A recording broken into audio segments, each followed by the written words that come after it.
सभी सखियों को और सभी सखाओं को आरती श्रीवास्तव का बहुत बहुत नमस्कार और चंचल जी आपको भी मेरा नमस्कार। नमस्कार आरती, आपको और सभी सुनने वालों को नमस्कार।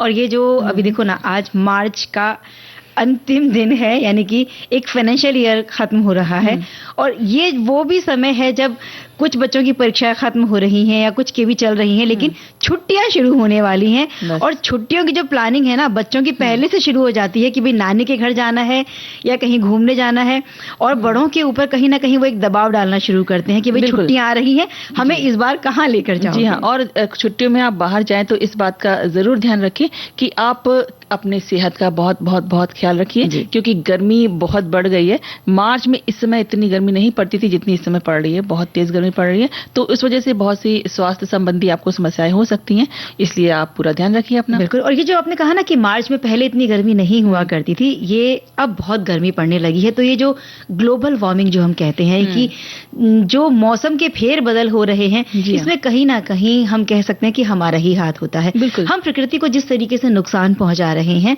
ये उस चीजों के परिणाम सामने आ रहे हैं। बिल्कुल, और इसी वजह से चाहिए कि हम ज्यादा से ज्यादा पेड़ों का देखभाल करें, क्योंकि पेड़ लगा तो लेते हैं और फिर उनको भूल जाते हैं, फिर वो कहाँ है कि नहीं है उसके बारे में बिल्कुल ध्यान नहीं देते। तो प्रकृति को संभालने की जिम्मेदारी भी हमारी है। इसके अलावा बिगाड़ते तो हम हैं पर संभालते नहीं उसे। एक और जिम्मेदारी है कि जब गर्मियां बढ़ जाती हैं तो प्रकृति के साथ साथ जो पंछी हैं, कुछ मवेशी हैं, उन्हें भी पानी की जरूरत महसूस होती है। तो आप कहीं ना कहीं घर के बाहर कुछ एक ऐसी टंकी रख सकते हैं, तो जो आने जाने वाले मवेशी हैं वो पानी पी सकते हैं। अगर कहीं आप एक छोटी सी कुंडी रख देते हैं खिड़की में या अपने छत पर, तो जो चिड़िया, कबूतर, तोते, ये सब आते हैं, ये पंछियों को और उनकी चहचहाहट से आपका भी आंगन महकता रहेगा और चहकता रहेगा। तो इसलिए ये चीज आप करें तो इससे चहकते चहकते थोड़ा सा हम भी बता दें कि आज किन विषयों पर हम बात करने वाले हैं। हमारी बातचीत करते भूल गए, मुद्दे की बात रह जाएगी। जी हाँ, तो आज हम बात करेंगे रिश्तों को रखें सहेज कर, यानी रिश्तों को किस तरीके से हम अपने करीब रख सकते हैं, उनको दूर होने से बचा सकते हैं, उस पर हम चर्चा करेंगे। और हम चाहेंगे आप भी अपने अपने विचार साझा करें हमारे साथ। और साथ ही हम बात करेंगे मुहावरों की दुनिया में। आज हम बात करने वाले हैं अच्छी मती जो चाहो बूढ़े पूछन जाओ। पहले तो आप इसका अर्थ बताइए। और इसे ये कहावत समझ में आई, किसको नहीं आई, और अगर आपको समझ में आ गई है तो इसे उदाहरण के साथ कैसे समझाएंगे, या कभी जिंदगी में किस उदाहरण भी आपका अपना होना चाहिए। हाँ, और एक और बात की कई कहावतें ऐसी होती है ना कि हम कहें कि अरे ये बात तो हमने पहले कभी सुनी नहीं थी। अगर आपने सुनी है तो अपनी दादी से सुनी, मम्मी से सुनी, पिताजी कहाँ सुनी आपने कहावत, हमें ये भी बता सकते हैं। बिल्कुल, ये आप बताइए हमें।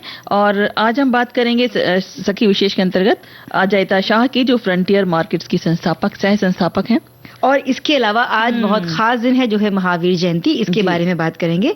लेकिन क्योंकि हम महावीर जयंती की बात करने वाले हैं तो क्यों ना पहले एक बड़ा अच्छा सा मीठा एक चीज और हम बताना भूल रहे हैं, तो बताइए, मत भूलिए भाई। हाँ भाई, देखिए जो मेरे जो बहुत फेवरेट चीज है, आप उस चीज सेगमेंट को बिल्कुल भूल ही जाती हैं। अच्छा, कौन सा सेगमेंट? वो सेगमेंट तो नहीं आज, लेकिन वो बात जरूर हम कर सकते हैं, चटोरेपन की। सेगमेंट भी बताइए और बात क्या है ये भी बताइए। चटोरेपन की आदत, उसकी हल्की फुल्की बातों के अंतर्गत हम उसके बारे में बात करेंगे। तो इस बारे में मैं अपनी भी कुछ बुराइयां करूंगी। तो ये चटोरेपन की आदत के बारे में, और किसको किसको ये आदत है, और उनके जानने वाले कौन है जिनके ये आदत है। हाँ, तो ये आदत ऐसी है भी, कहीं अच्छी है तो कहीं बुरी है। बिल्कुल, आज हम आरती के बारे में और हमारे जो श्रोता है उनकी अगर चटोरेपन की आदत है तो इससे उन्हें फायदा होता है कि नुकसान होता है। शर्माइए मत, बिल्कुल शर्माइए मत, क्योंकि मैं भी नहीं शर्मा रही हूँ इस चीज को कहते हुए कि हाँ है मेरे अंदर ये आदत। तो पहले एक गीत सुन लें, चलिए।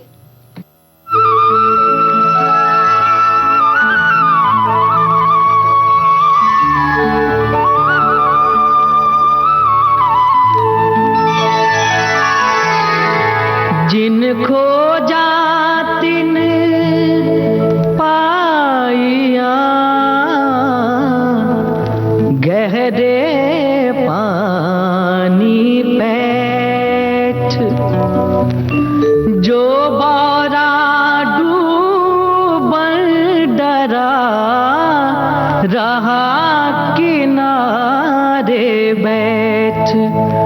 शामा जिन खोजा तिन पाइया, जिन खोजा तिन पाइया, जिन खोजा तिन पाइया, गहरे पानी बैठ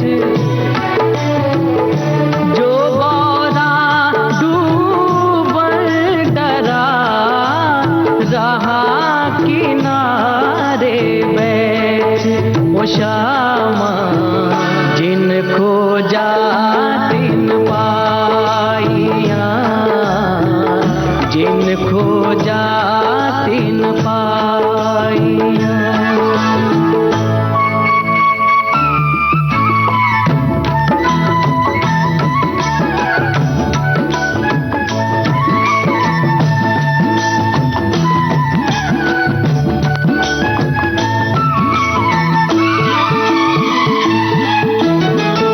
मन की सच्ची लगन हमेशा मंजिल तक पहुंचाती,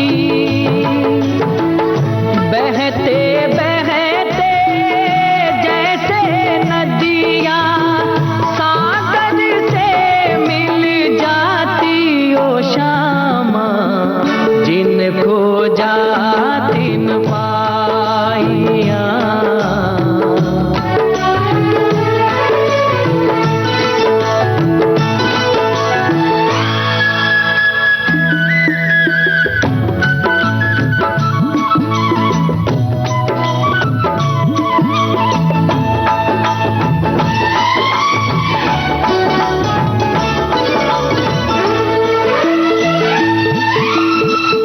तुलसी मीरा सूर्य के जैसा मिला न खोजनहारा,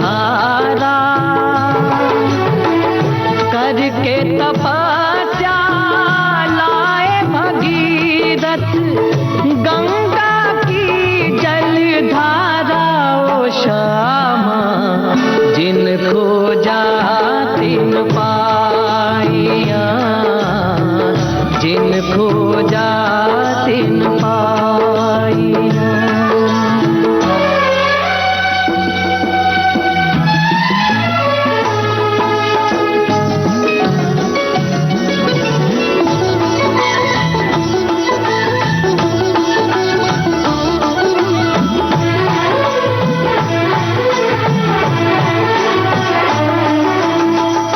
बैजू ने गुरु खोजा, स्वामी हरिदास को पाया, बालक ध्रुव ने सच खोजा वो श्यामा हो,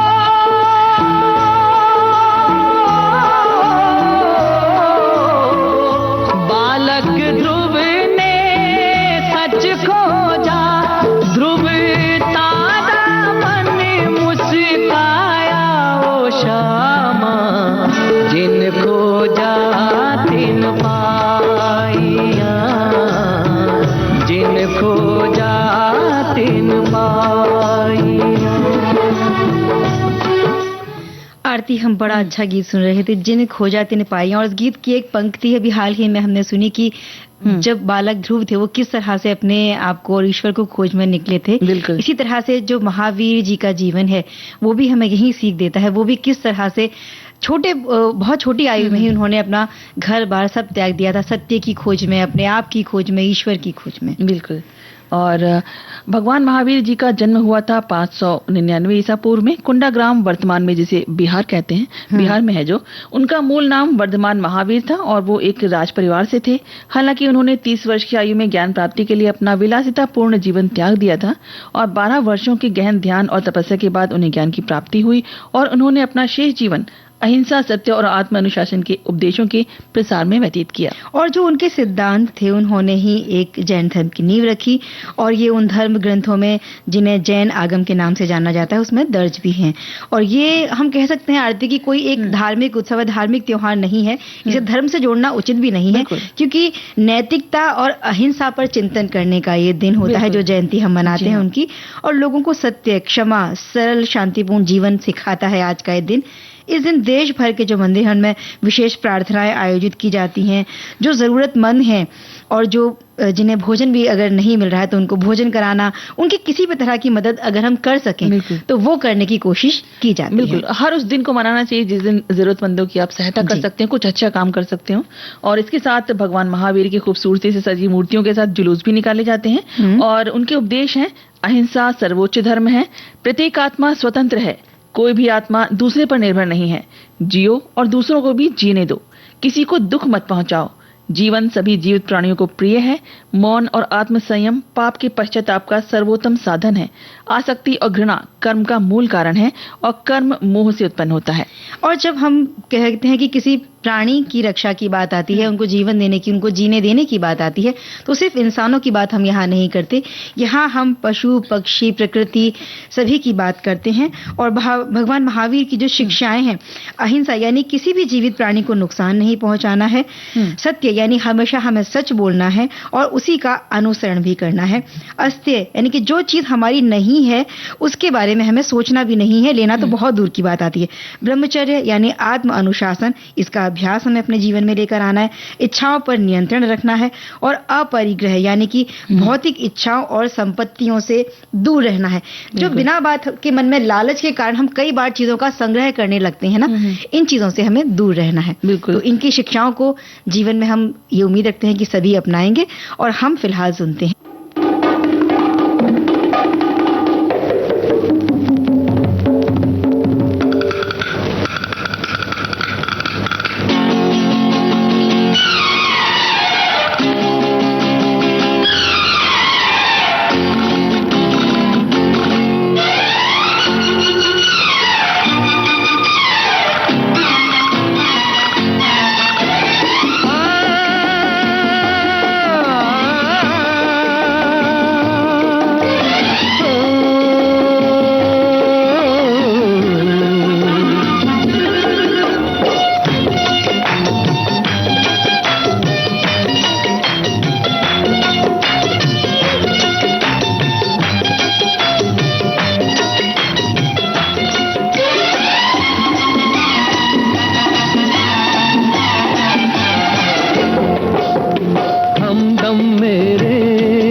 हल्का सुर्ख लबों पे रंग तो है इकरार का।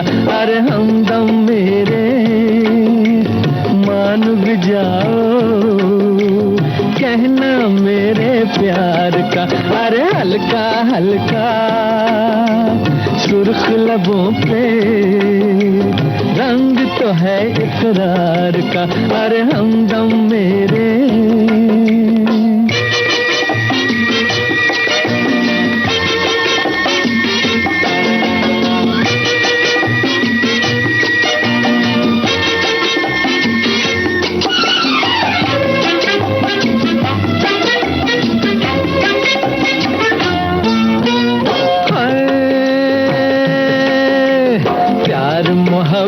की हवा पहले चलती है, फिर एक लट इनकार की रुख पे ढलती है।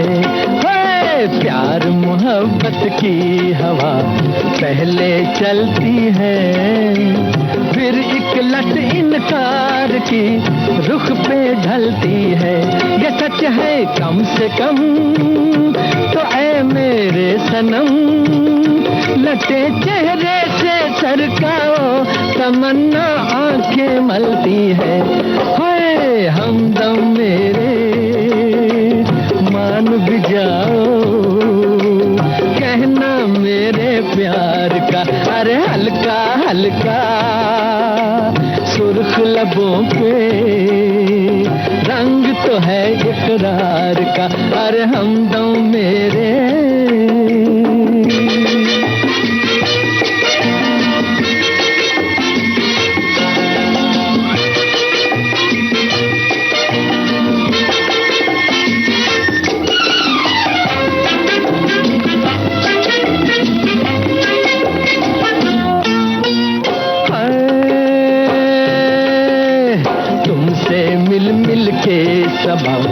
दुनिया महकाए, बादल ने चोरी किए आंचल के साए। है तुमसे मिल मिल के सबा दुनिया महकाए, बादल ने चोरी किए आंचल के साए, ये सच है कम से कम, तो ऐ मेरे सनम चुरा लो मैं भी दो जलवे, मेरा अरमा भी रह जाए। हाय हमदम मेरे मान भी जाओ, कहना मेरे प्यार का, अरे हल्का हल्का सुर्ख लबों पे रंग तो है इकरार का, अरे हमदम मेरे।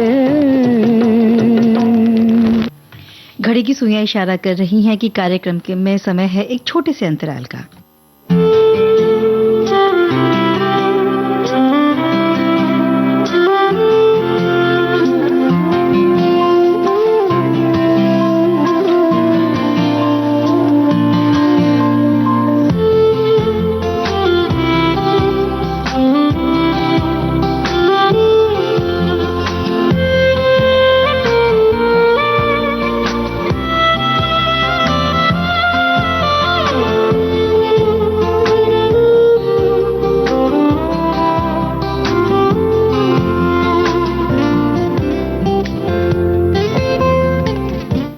अंतराल से पहले हमने बातें की महावीर जयंती के बारे में, और अब हम बात करेंगे एक ऐसी सखी के बारे में जिन्होंने अपने दम पर अपना नाम रोशन किया और देश का नाम भी रोशन किया और समाज की सेवा में लगी हुई है अभी भी वो जी। उनकी बात करते हैं हम। यूएस में जन्मी और पली बड़ी अजयता के माता पिता मूल रूप से भारत के राजस्थान से हैं। उनके पिता जयपुर के जैन आभूषण समुदाय के एक लंबे समय से चले आ रहे जौहरी परिवार से आते हैं। पूरा समुदाय न्यूयॉर्क में आकर बस गया और पश्चिमी दुनिया और पारंपरिक सांस्कृतिक मूल्यों के बीच संतुलन बनाए रखते हुए एक रूढ़िवादी जीवन शैली को उन्होंने अपनाया। बिल्कुल। और जब ये कॉलेज में पढ़ रही थी, इसी दौरान इन्होंने खूब यात्राएं की और अमेरिका के साथ यूरोपीय संबंधों का अध्ययन करने के लिए यूरोप गईं और भी कई जगह गईं, जिनमें स्पेन भी शामिल है। और Woodrow Wilson centre for international scholars में काम करना इन्होंने शुरू किया, जहां इन्होंने जो अन्य देश हैं उनके साथ अर्थव्यवस्था किस तरह से होती है और सैन्यीकरण जो है इस पर शोध कार्य किए, और फिर इन्होंने इन्हीं अपने विषयों को लेकर इंटर्नशिप भी की। बिल्कुल। और जब अजयता ने इंटरनेशनल रिलेशंस में बीए किया तो सभी को लगा कि अमेरिका जैसे देश में बड़े होना और पढ़ने के बाद वो अमेरिका में ही कोई बढ़िया सी नौकरी करेंगी और अपना करियर बनाएंगी। लेकिन अमेरिका में करियर ढूंढने के बजाय उन्होंने स्वदेश यानी कि भारत आकर माइक्रो फाइनेंस सेक्टर में संभावना तलाशने का फैसला किया। तो उनके इस फैसले पर उन्हें अमेरिकन बॉर्न कंफ्यूज्ड देसी एनआरआई का तमगा थमा दिया गया। बिल्कुल, जिसे शॉर्ट में एबीसीडी भी कहते हैं। बिल्कुल। और ऐसा अक्सर होता है, लोगों को लगता है कि भैया विदेश में पले बड़े हो तो बहुत ही कहीं हाई फाई जाकर नौकरी करेंगे। और इनको कुछ अभी समझ नहीं है, ये बस ऐसे ही कुछ भी करना चाह रहे हैं। बिल्कुल। उन्हें लगा कि नाम की भारतीय हैं, भारत में जो रहा नहीं वो भारत के मूल को क्या समझेगा, लेकिन इसके विपरीत उन्होंने वो करके दिखाया है। और बचपन से ही दूसरों की जिंदगी में सकारात्मक और वास्तविक बदलाव लाने के सपने वो देखती थी। और उनका ऐसा मानना भी है कि भारत आना उनके लिए एक ऐसा मौका था जो अपने सपनों को साकार करने के लिए हर किसी को अपनी जिंदगी में एक बार जरूर मिलता है। और ये मौका जब उन्हें मिला तो उन्होंने छोड़ा नहीं। 5 सालों तक दक्षिण भारत के ग्रामीण इलाकों में माइक्रो फाइनेंस के माध्यम से सकारात्मक बदलाव का वो हिस्सा रही। और अजयता का ध्यान जो हमारे छोटे छोटे गांव हैं जहां बिजली के संकट से लोग अक्सर जूझते हैं, तो वहां जो बिजली की कमी है उस तरफ इनका ध्यान गया और यहाँ काम उन्होंने शुरू किया। जी बिल्कुल। और 2006 से 2010 के बीच अपनी यात्राओं के दौरान उन्होंने भारत के 5 से अधिक राज्यों में 25,000 से अधिक गांवों का दौरा किया और घरेलू जरूरतों को समझने की कोशिश करी। ये स्पष्ट था कि लगभग हर ग्रामीण घर में बिजली और पानी सबसे बड़ी समस्या थी। और अजयता कहती हैं कि मैंने पाया कि ग्रामीण आबादी के एक बड़े हिस्से को अंधेरे में जीवन गुजारना पड़ रहा है। सरकारी बिजली अभी भी बहुत उनकी पहुंच से दूर थी। बिल्कुल सही बात है। अगर हम गांव में जाकर देखें तो पता लगेगा कि ये जो खास तौर पर गर्मी के दिन होते हैं, कितने संकट से वहां के लोग गुजरते हैं। और ऐसे घरों में रोशनी के लिए केरोसिन का इस्तेमाल किया जाता है, क्योंकि जब महिलाओं को खाना बनाना होता है वो कई बार रात को रोशनी करने के लिए ऐसी चीजों का इस्तेमाल करती हैं, और बच्चे पढ़ने के लिए। कई बार ये जो विकल्प होते हैं ये दुर्घटना का कारण भी बन जाते हैं। अंधेरे गांवों को रोशन करने के लिए कई विकल्पों का अध्ययन करने के बाद उन्होंने हथियार बनाया सौर ऊर्जा को, यानी कि भारत में जो ये गर्मी तेज हम पड़ती है, कहते हैं सूरज बहुत तेज चमक रहा है, तो इसी को उन्होंने अपना औजार बनाया, फायदा उठा लिया। भारत में सौर ऊर्जा का कॉन्सेप्ट नया नहीं था, लेकिन फिर भी लोकप्रिय नहीं हो रहा था। तो लोकप्रिय बनाने के लिए क्या चीजें आसान की जा सकती हैं, उस क्षेत्र में इन्होंने काम किया। बिल्कुल, और इस काम के लिए उन्हें अतिरिक्त मेहनत इसलिए करनी पड़ी क्योंकि इस क्षेत्र में पहले से मौजूद अधिकतर कंपनियां निम्न स्तरीय प्रोडक्ट्स बेचती आई थी और उपकरण बेचने के बाद उनकी सर्विस की तरफ भी ध्यान नहीं देती थी। उपकरण में गड़बड़ी आने के बाद लोग उसे बेकार समझकर फेंक देते थे और लोगों ने मान लिया था कि सौर ऊर्जा एक असफल तरीका है। और अजैता को विश्वास था कि सही मार्केटिंग, स्थानीय लोगों तक पहुंच और सौर ऊर्जा की संभावना और फायदे के प्रति जागरूकता फैलाकर इस नाकाम घोषित तरीके को सफल बनाया जा सकता है। और इसीलिए उनकी योजना में उपकरण बेचने के बाद बेहतर सर्विस उपलब्ध कराना भी शामिल था। और इसीलिए अजैता कहती हैं कि 2010 में हमने प्रायोगिक तौर पर कुछ ग्रामीण लोगों के बीच में, महिलाओं के बीच में सोलर लालटेन का प्रचार किया और सर्विस उपलब्ध कराने के आश्वासन के कारण ये काफी सफल भी रहा। और इस सफलता के बाद उन्होंने नींव रखी फ्रंटियर मार्केट्स की। और अजैता बताती हैं कि उन्हें व्यवसाय के साथ साथ अपनी सामाजिक जिम्मेदारियों को भी निभाना था। सौर ऊर्जा के प्रति उम्मीद जगाने वाली फ्रंटियर मार्केटिंग ग्रामीण राजस्थान में है और आंध्र प्रदेश में क्लीन एनर्जी यानी स्वच्छ ऊर्जा के क्षेत्र में एक भरोसेमंद नाम बन गई है। केवल गांवों को रोशन नहीं कर रही है उनकी कंपनी, बल्कि वहां रहने वाले जो लोग हैं, स्थानीय लोग हैं, इस मुहिम के साथ जुड़कर उनको आजीविका भी वो दे रही है। यानी कि गांव के जो लोग हैं उनको ना सिर्फ रोशनी मिल रही है, उजाला मिल रहा है, रोजगार भी दे दिया उन्होंने। और सरल शब्दों में कहें तो फ्रंटियर मार्केट्स एक ऐसा व्यवसाय है जो भारत के ग्रामीण समुदायों को किफायती दामों पर सौर ऊर्जा से चलने वाले उत्पाद बेचता है। और अजैता की कंपनी से ग्रामीण उद्यमी भी जुड़े हुए हैं जो अपने गांवों में कंपनी के प्रोडक्ट्स को बेचते हैं। साथ ही उनका ऑन फील्ड का स्टाफ भी है जो इन्हीं गांवों के हैं। इसके अलावा उनकी महिलाओं की टीम है जो है वो HR, admin, customer service, marketing और हाल ही में शुरू किए गए कार्यक्रम सोलर सहेली का संचालन करती हैं। यानी कि महिलाओं को भी बढ़ चढ़कर वो हिस्सा लेने के लिए प्रेरित कर रही हैं और उनको काम करने के अवसर भी दे रही हैं। अपनी सामाजिक उद्यम के लिए फोर्ब्स मैगजीन जब निकली तो इसमें टॉप 30 जो महिलाएं हैं उसमें इनका नाम भी आया। जी, और जो उनकी थी उनमें 2014 की सूची में भी ये स्थान पाने वाली जो ये थी, अजैता गर्व भरी मुस्कान के साथ कहती हैं कि मैंने न केवल अपने ऊपर लगा ABCD का ठप्पा हटा दिया है, बल्कि अपने परिवार के किसी भी सदस्य की तुलना में ग्रामीण भारत के बारे में अधिक जानती हूँ और सबसे बड़ी बात, मैं वो काम कर रही हूँ जो मेरे दिल के सबसे करीब है। और हमें भी ऐसी महिलाओं को देखकर प्रेरणा मिलती है कि अगर हम कुछ करना चाहते हैं तो जरूर कर सकते हैं, बस अपने पंखों को उड़ान देनी है। लेकिन फिलहाल मुझे लगता है कि हमें एक गीत सुन लेना चाहिए। आज मेरे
आरती, जब हम अपनी कोई मनचाही उपलब्धि पा लेते हैं तो वाकई में हमारे कदम जो है जमीन पर नहीं रहते, क्योंकि हम खुशी में फूले समाते हैं। लेकिन कई बार अगर हमें कोई राह नहीं मिलती तो हमें भाई अपने जो बड़े हैं उनसे ही कुछ पूछना पड़ता है, और यही कुछ बात है जो हमारे आज के मुहावरे में भी है। बिल्कुल। और साथ ही हमें ये भी ध्यान रखना चाहिए कि हम अगर उनसे सलाह लेते हैं अपने बड़े बुजुर्गों से, है ना, तो या अपने से बड़ों से अगर हम सलाह लेते हैं तो उनका जो अनुभव है वो हमें मिलता है। हम अपने अनुभव के साथ में जब उनका अनुभव मिला के चलते हैं ना, तो हमारी राह और आसान हो जाती है। तो यही मुहावरा है आज का, अच्छी मती जो चाहो बूढ़े पूछन जाओ। यानी कि अगर आपको, इसका अर्थ भी यही कहता है कि किसी भी व्यक्ति को अपने बड़े बूढ़ों से सलाह लेकर ही कोई काम करना चाहिए, और जब हम ऐसा करते हैं तो जरूर हमें सफलता मिलती है और आसानी से हम उसको कर पाते हैं, क्योंकि उनके जो अनुभव हैं वो हमारे साथ जुड़ जाते हैं। तो हम उसके साथ जब आगे बढ़ते हैं अपने अनुभव डालकर, तो हमें सफलता जरूर मिलती है। तो इसके लिए अपने माता पिता, शिक्षक, या अपने अगर आजू बाजू के भी कुछ बुजुर्ग हैं, अगर के आसपास में कोई हैं, तो उनका भी हम सलाह ले सकते हैं। बिल्कुल। और हमारे जो श्रोता हैं उन्होंने भी खूब बढ़ चढ़ के इस पे लिखा है, और वो लिखते हैं कि एक हमारे श्रोता हैं जो कहते हैं कि अच्छी मती जो चाहो बूढ़न पूछे जाओ। ये मुहावरा कम उम्र के लोगों के लिए है। इसका अर्थ ये है कि अगर आपको जीवन में सही सलाह, बुद्धिमत्ता या अनुभव चाहिए तो मेरे जैसे बुजुर्ग यानी कि बूढ़ो लोग यानी अनुभवी लोगों की सलाह जरूर लेनी चाहिए। तो उन्होंने थोड़ा मजाक में लिखा है, क्योंकि उनके पास ज्यादा दिवाली देखने के साथ साथ जीवन के हर उतार चढ़ाव देखने का जो व्यवहारिक ज्ञान होता है वो किताबी ज्ञान से बढ़कर होने के साथ बड़ा फायदेमंद होता है। इस बात से जुड़ा एक गुजराती मुहावरा भी है, गहरा गाड़ा वारे। गहरा मतलब बुजुर्ग या अनुभवी, गाड़ा मतलब बैल गाड़ी यानी कि वारे मतलब निकाले, मतलब दलदल में फंसी बैलगाड़ी को एक बुजुर्ग अपने अनुभव से बाहर निकाल सकता है। बहुत बढ़िया बात कही है, बहुत अच्छी बात कही है। इस बात को हम और आगे बढ़ाएंगे, लेकिन फिलहाल एक अंतराल का समय है।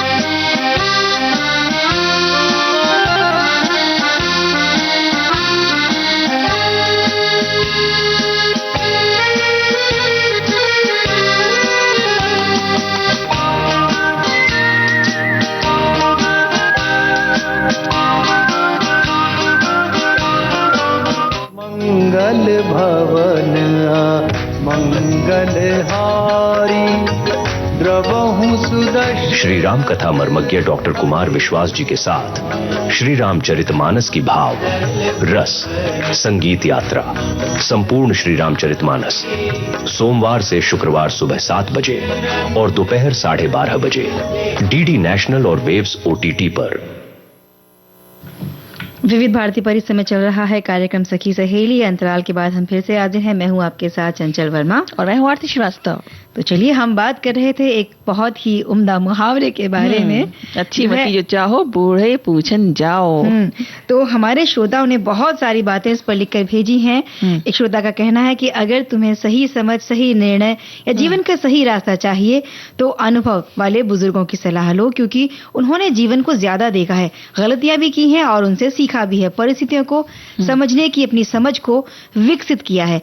आज के समय में लोग गूगल वीडियो या दोस्तों की सलाह लेते हैं, लेकिन हर चीज अनुभव से नहीं आती। कुछ चीजें समय और जीवन जीने की समझ से आती हैं और बुजुर्ग ही इन चीजों को सही समझा सकते हैं। बिल्कुल, क्योंकि ना वो समझ लीजिए आप एक टाइम कैप्सूल की तरह से है ये, जी, है ना, कि वो आपसे आगे निकल चुके हैं। तो आगे निकल चुके हैं यानी उन्होंने बहुत चीजें देख ली हैं, अनुभव कर लिया है। तो उनकी चीजों को आप देखेंगे, उनसे बात करेंगे, तो वो अपने अनुभव जब बताएंगे ना, तो आपको भी पता चलेगा कि हाँ, हमें अपने जीवन में किस तरह से क्या काम करना है। ये जो आप बात बता रही हैं, यही बात एक संदेश में भी लिखी है। अच्छा, हमारे श्रोता ने लिखा है कि आप अनुभवी लोगों का परामर्श लें, क्योंकि वो अपने जीवन के सभी उतार चढ़ाव देख चुके होते हैं, इसलिए उनकी सलाह में परिपक्वता होती है। किसी भी बड़े काम को शुरुआत में करना दुविधा या असमंजस वाली स्थिति हो सकती है, लेकिन अनुभवी व्यक्ति की सलाह इस काम को सिद्ध कर देती है। और इस लोकोक्ति के अनुसार यदि आप सही निर्णय चाहते हैं तो बुजुर्गों से परामर्श करना अच्छी मति है, यानी कि समझदारी है। बिल्कुल। और एक और श्रोताएं जो लिखते हैं कि अगर आप असमंजस में हैं या कभी आपको नेक सलाह की जरूरत पड़ती है तो आप अपने घर या आसपास में जो बूढ़े व्यक्ति हों या जो भी आपसे बड़े हों, आप उनसे पूछें या सलाह लें। वो आपको अच्छी सलाह देंगे जो आपके लिए फायदे का सौदा होगी। जो उम्रदराज या बूढ़े होते हैं वो बहुत पढ़े लिखे तो नहीं होते, कई बार ऐसा होता है, पर उनके जीवन में आए उतार चढ़ाव, गरीबी, अमीरी, सर्दी, गर्मी का विराट अनुभव होता है। हम लोग जिस रास्ते पे भी चलेंगे या चल रहे हैं वो उनके जीवन से कब के गुजर चुके हैं। वो आपको उपाय नहीं, अनुभव प्रदान करते हैं जो किसी किताब में नहीं मिलता। वैसे भी बड़े बूढ़ों की संगत करना आपको अनुभवी बनाता है। हमारे श्रोता ने लिखा है क्योंकि हमारे बुजुर्गों के पास जीवन के उतार चढ़ाव और अनुभवों का खजाना होता है, इसीलिए उनकी सलाह भी किसी न किसी किताब से बढ़कर ही होती है।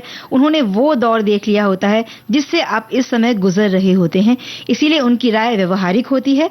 असमंजस या कठिन समय में उनकी जो राय है वो सही दिशा दिखा सकती है। वो ज्ञान का भंडार होते हैं, सिर्फ उम्र में ही बड़े नहीं होते हैं।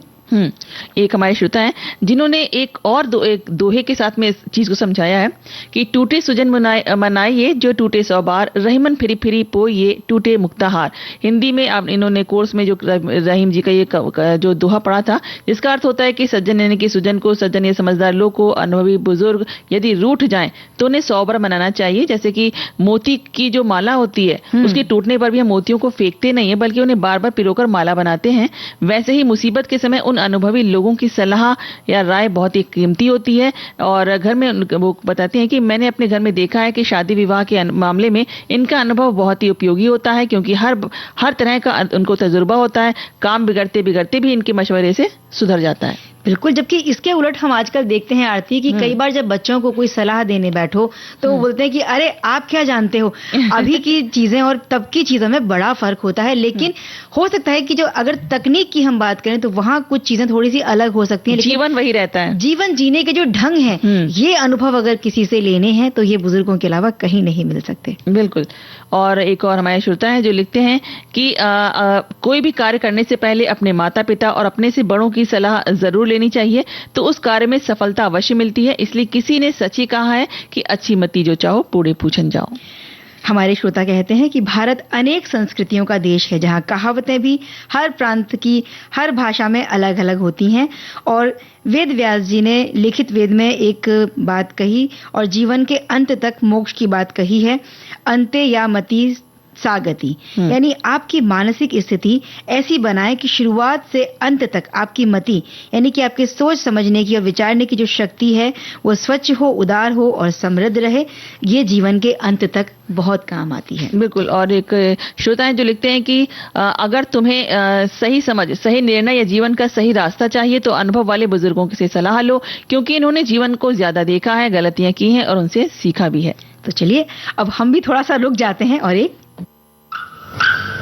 गुस्ताख नजर चेहरे से हटा, हमको न सता, अरे जा चल जा। जाती है किधर बातें न पना, ये करती है क्या लाहौल मिला। गुस्ताख नजर चेहरे से हटा,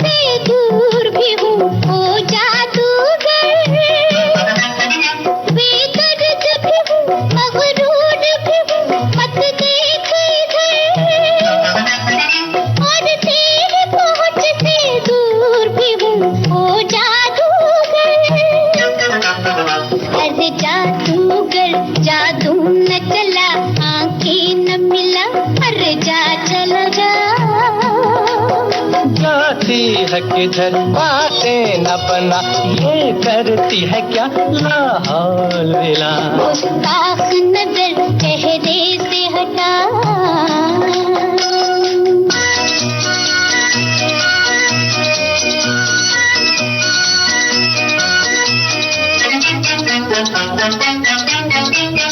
नागन की तरह पल खा लहराती हुई बल खा के चलूं, बिजली की तरह लहराती हुई लहरा के चलूं, नागिन की तरह बल खाती हुई बल खा के चलूं, बिजली की तरह लहराती हुई लहरा के चलूं, मेरे हुस्न से डर उल्फत न जता, दीवाना है क्या, अरे जा चला जा, जाती है किधर बातें न बना, ये करती है क्या लाहौल वेला, गुस्ताख नजर चेहरे से हटा,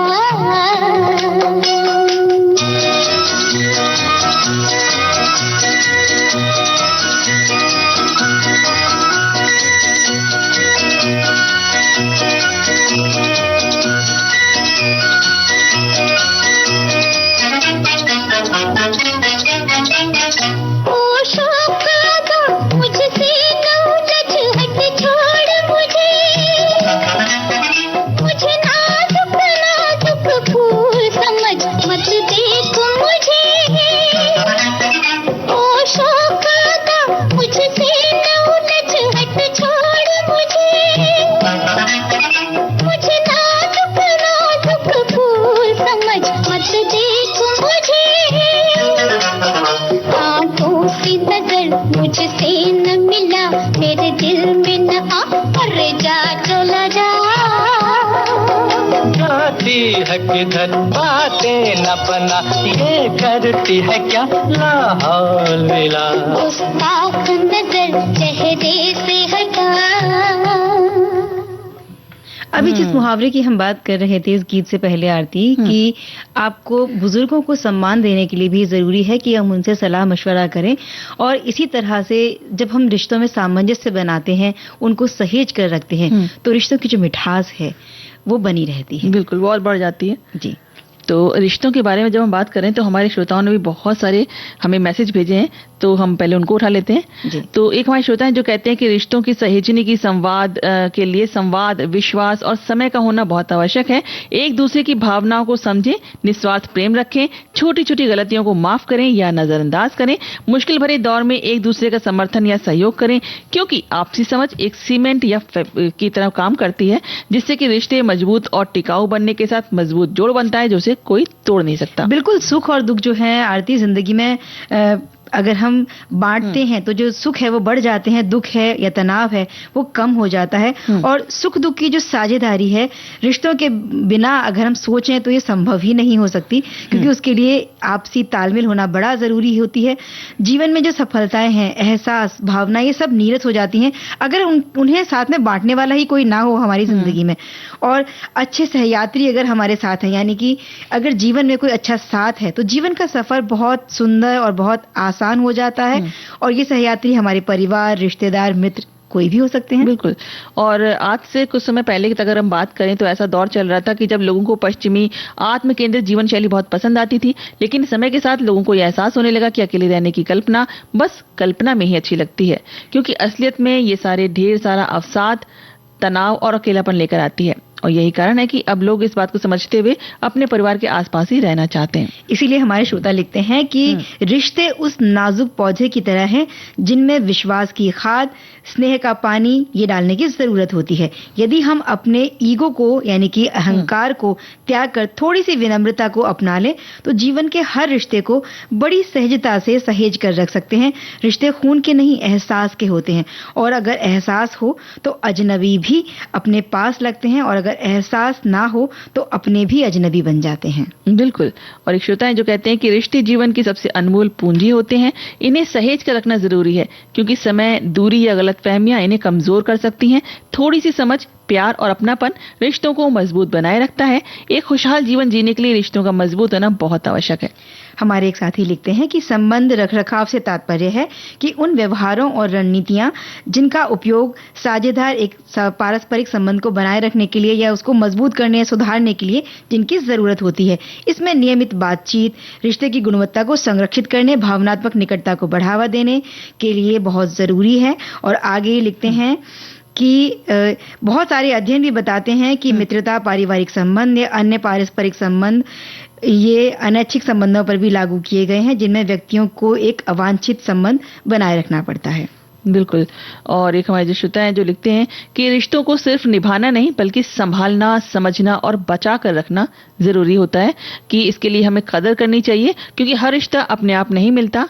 हमें समय देना चाहिए और ध्यान दिए बिना कोई रिश्ता टिकता नहीं है, इसलिए बातचीत को बनाए रखना चाहिए। चुप्पी धीरे धीरे दूरी बना देती है, इसलिए गलतियों को माफ करना सीखो, क्योंकि परफेक्ट तो कोई नहीं होता। और अपने ईगो को, सबसे जो बड़ी चीज होती है वो अहम होता है, तो अपने अहंकार को कंट्रोल में रखो। कई रिश्ते सिर्फ मैं सही हूं में टूट जाते हैं। लोग अक्सर रिश्तों की कीमत तब समझते हैं जब वो हाथ से निकल जाते हैं, और रिश्ते कांच की तरह होते हैं, एक बार टूट जाएं तो जोड़ तो सकते हैं पर दरारें रह जाती हैं, इसलिए उन्हें सहेज कर रखिए। हमारे श्रोता का कहना है कि इनको सुरक्षित इसलिए भी रखना चाहिए क्योंकि ये भौतिक सुख सुविधा से कहीं ऊपर होते हैं, और ये बात लगभग हर श्रोता ने लिखी है कि अपने अहंकार को, ईगो को आड़े ना आने दें। कठिन समय में जो रिश्ता काम आता है वही सच्चा रिश्ता है। इसमें आपसे विश्वास, सम्मान, ईमानदारी, इन चीजों की बहुत जरूरत होती है। बिल्कुल। और एक हमारे श्रोता हैं जो कहते हैं कि रिश्तों को सहेज कर रखें, और रिश्तों को सहेज कर रखना किसके हाथ में होता है? हमारे हाथ में। हम दूसरों को अपने रिश्ते की दौड़ दे देते हैं, कि जो डोर है वो हाथ में थमा देते हैं। अपने रिश्ते में कोई भी प्रॉब्लम हो तो दूसरों के साथ मिलकर समझते हैं, लेकिन मुझे लगता है कि अपने रिश्तों को अपने आप सुलझाना चाहिए, और हमें अपने आप को, अपने रिश्तों को सहेज कर रखना चाहिए, ना कि अपने रिश्तों को किस तरह संभालना है ये हम दूसरों के ऊपर छोड़ दें। तो अपने आप ही संभालना उस चीज को चाहिए। आरती, अगर हम सभी इस बात को मानते हैं कि रिश्ते बहुत जरूरी हैं जीवन में और ये बहुत महत्व रखते हैं, इनको सहेज कर रखना भी जरूरी है, क्योंकि ये कांच की तरह होते हैं और थोड़ी सी भी अगर लापरवाही बढ़ती गई तो ये टूटकर बिखर सकते हैं। इसीलिए अपने हर रिश्ते की मर्यादा और उसकी गरिमा को पहचानना और उसे सम्मान देना बहुत ही जरूरी है। और पीठ पीछे भी अपने रिश्तेदार, किसी मित्र की बुराई ना करें, उनको नीचा ना दिखाएं। इससे रिश्तों में दरार पड़ने की संभावना जो है बहुत बढ़ जाती है। और खासकर जैसे कि अभी हम अपने घर में हैं, तो जैसे कि हम दखल अंदाजी करते हैं किसी बात पे, तो वो चीजें ना करें। भाई बहन हैं तो भाई बहन को भी एक दूसरे का सहायता करें, ना कि एक दूसरे के सिर्फ लड़ते झगड़ते रहें। तो इस चीज का ध्यान रखेंगे तो हमारे रिश्ते हमारे साथ में रहेंगे हमेशा। तो इतनी बातें अच्छी चल रही है, तो बताओ मैं कौन सा गीत सुनाऊं? कोई अच्छा सा गीत।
हाँ, तो अब हम बात करेंगे कुछ चटोरे बनेंगे।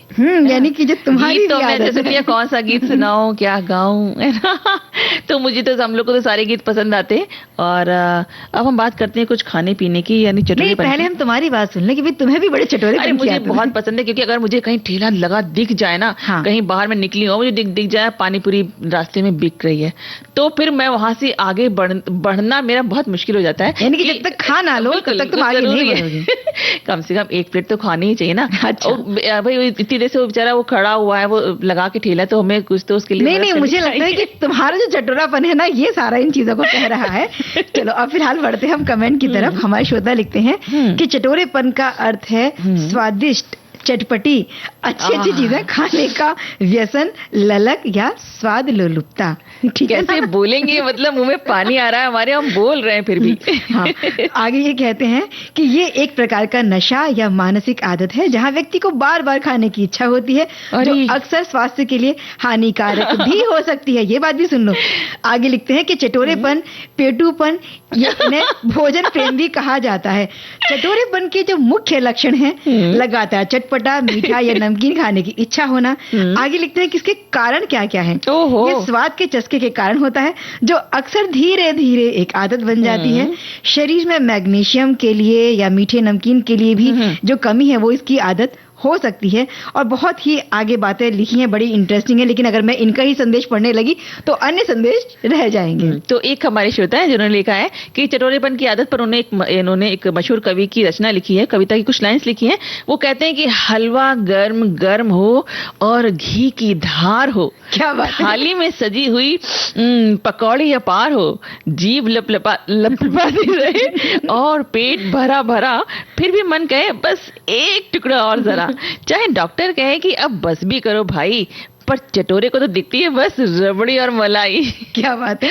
हमारे श्रोता ने लिखा है कि मानसून में मन तो चटोरा हो ही जाता है, लेकिन हमारा ये चटोरापन सेहत पर भारी पड़ने लगता है। फूड पॉइजनिंग के मामले सबसे ज्यादा इसी मौसम में होते हैं। खान पान की गलत आदतों के साथ हमारे पाचन तंत्र पर इसका असर पड़ता है और सेहत पर भी पड़ता है। समय रहते ध्यान न देने पर स्थिति गंभीरता पूर्वक हो सकती है और जरूरी है खान पान की सही आदतों के बारे में जाने और इन्हें सुधार लें। ये मैं तुम्हें पढ़कर सुना रही हूं। अच्छा, एक और हमारी श्रोता है जो कहती हैं कि चटोरेपन की, इन्होंने कहा है कि चटोरेपन पर कोई लज्जा की बात नहीं है। देख लो चंचल, हमें बस ऐसे मत बोलो तुम, है ना, कोई लज्जा की बात नहीं है, अपना अपना खाने का स्वाद होता है।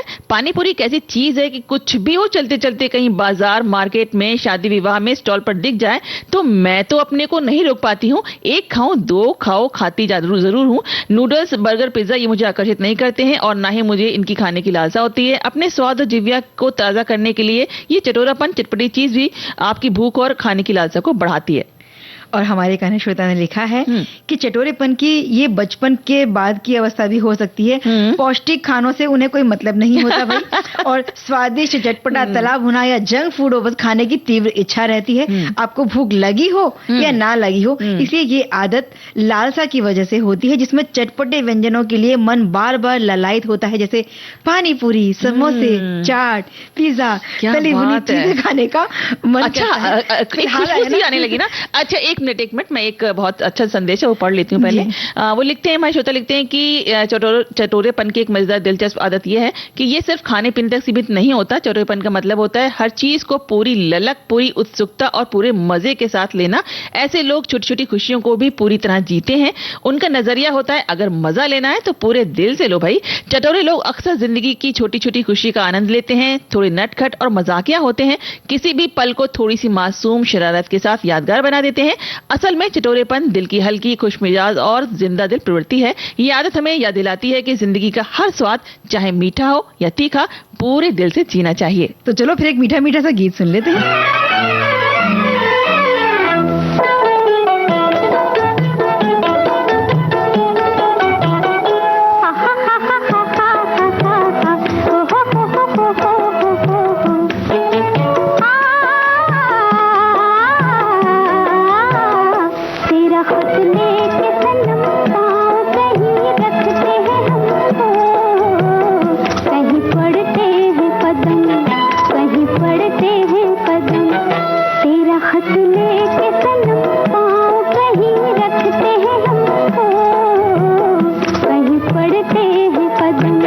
कहीं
की सुइयां इशारा कर रही हैं कि हमारे जाने का वक्त हो चला है। तो हमारे समोसे खाने का समय हो चुका है। चलो फिलहाल लेते हैं इजाजत अपने जी। सभी सुनने वालों से। चंचल वर्मा और आतिश श्रीवास्तव का नमस्कार।